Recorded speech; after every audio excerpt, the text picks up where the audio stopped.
And here we go, our final installment in the trilogy of the Byzantine Empire. So let's get right into it.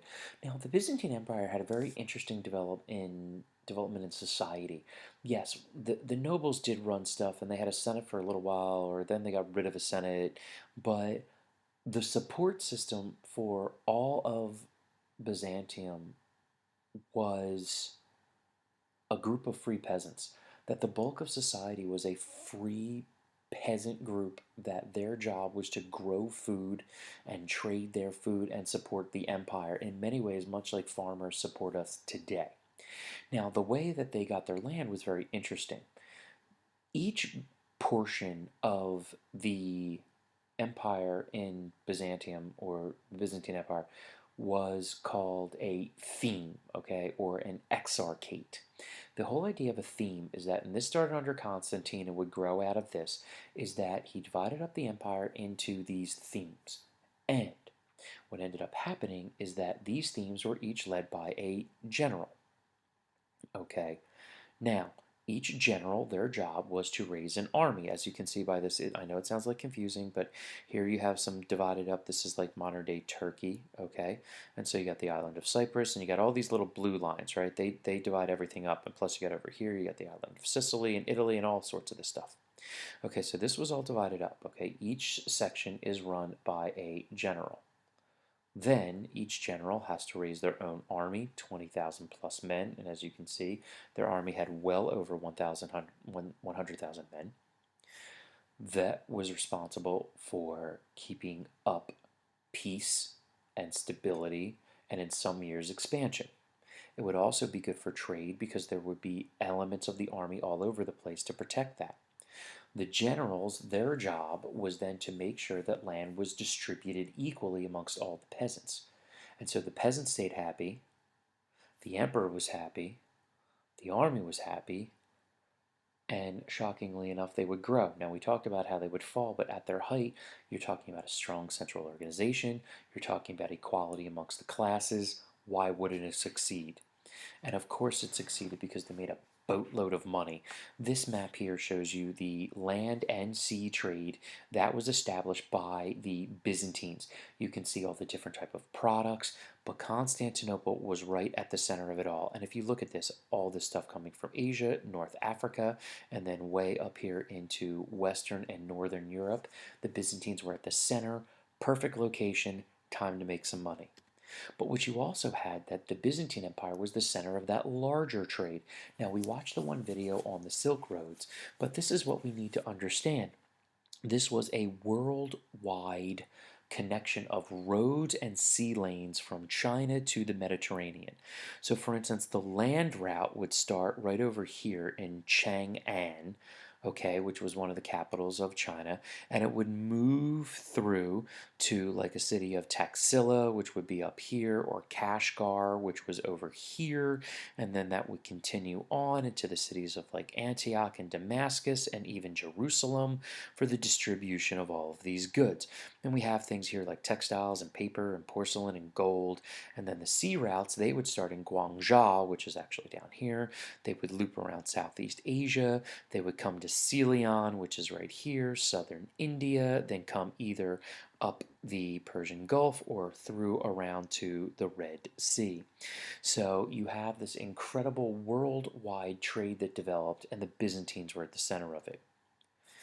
The Byzantines also got silkworms. They developed manufacturing and actual, the factories that you know of. They had banks that were similar to ours today that were used to store money and also give loans. Not some of the more complicated things that we'll talk about a little bit later, but still nonetheless was pretty impressive.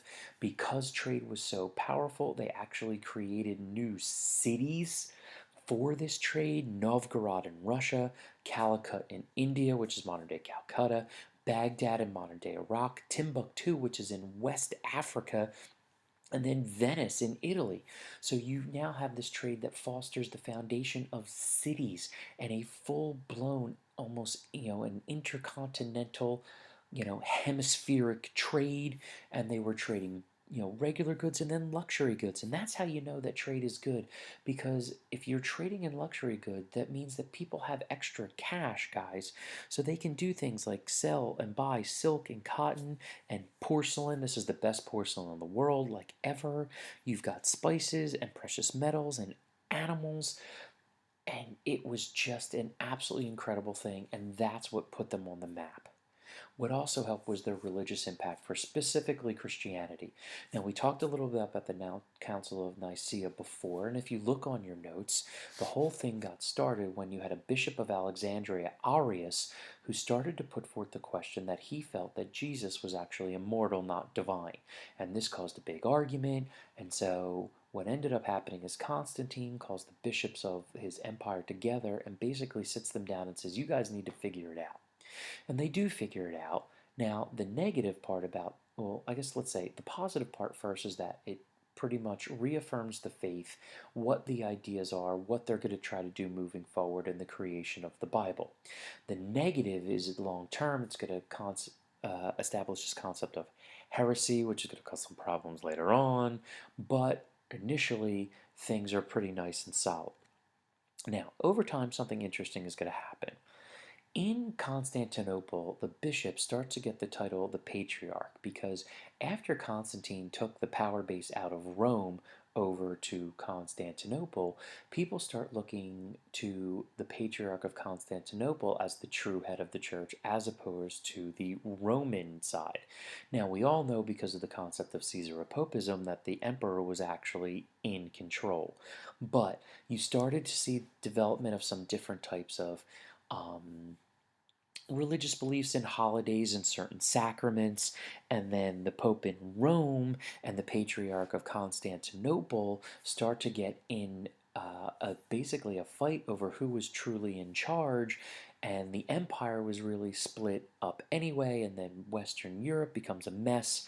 But finally, in the year 1054, we get our first split in the Christian church. You have the Eastern Orthodox, or the Greek Church, and the Western Church, which is the Catholic Church. And here I have a picture of the leader of the Eastern Orthodox Church today. That's Patriarch Bartholomew I. And so we did have a big change in Christianity, also brought forth by the Byzantines. Because they were stronger than Rome, they felt they could do it on their own. Byzantium also then created, believe it or not, Russia. Now, Russia, we don't know a lot about them. We have a group of people that we call the Rus that developed in central Russia around the year 800 or so. It is said that they were founded by a great Viking leader by the name of Rorik. I can't really tell you if we know this or not, but we do believe that the Russians are descended from the Vikings. Now, the key thing was around the year 1000 or so when the Byzantines start to interact with these people. They start kind of building cities and you start to get some organization. But you have the missionary work of Saints Cyril and Methodius. They are going to travel up there and they're going to help the Slavic people that existed there that may have intermarried with the Vikings, maybe, maybe not. But what they're going to do is going to help them write or develop a written language. And if you look at modern day Russian today, its basis is Greek, which Cyril and Methodius gave them. They also brought Eastern Christianity, which Russia would play a huge part on moving forward. And the Byzantines also started to influence them for trade and organization. And what eventually is going to get created is the Empire of Kiev, or the Kievan Rus, centered out of the city of modern day Kiev, which is in the Ukraine. First step, they start trading, then they start to bring in the church and they start building churches. And then what ends up happening is actually some of the Kievan Rus will intermarry with the line of the emperors in Byzantium. And the key thing happened in the year about 989, that you get Prince Vladimir, the leader of Kiev, converts to Christianity. That develops a strong link, and he is able, with the support of the Byzantines, to create the first empire in Russia. And if you see here, Kievan Rus would be very, very large. In fact, eventually kind of bigger than the Byzantine Empire.